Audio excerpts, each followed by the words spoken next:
মতে আমরা সবাই শেষ করে দিয়েছি। আপনারা নিজ নিজ দায়িত্বে আপনারা সকলেই জিম্মাদার, সকলেই জ্ঞানী গুণী সুশৃঙ্খল ব্যক্তিত্ব বর্গ, আপনারা সকলেই আপনারা সুস্থভাবে বাড়িতে ফিরে যাবেন এই আশা, এই কামনা আমরা সকলেই আপনাদের জন্য করতেছি।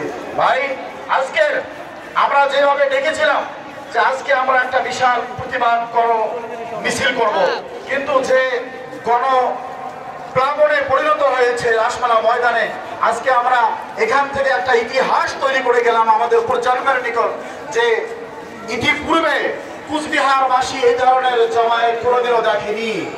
ইনশাআল্লাহ আমরা এই ধরনের আগামী দিনে আরো ইতিহাস তৈরি করার জন্য প্রস্তুত থাকবো ইনশাআল্লাহ। এখানে আমাদের কোনো ব্যক্তিগতভাবে কেউ আমরা অ্যারেঞ্জ করি নাই, আমাদের ইউনাইটেড মিল্লাত মঞ্চের পক্ষ থেকে আমরা এখানে আয়োজন করেছিলাম। সবাইকে অসংখ্য ধন্যবাদ জ্ঞাপন করছি। আপনার সুস্থভাবে শান্তির সঙ্গে ফিরিয়ে যাবে।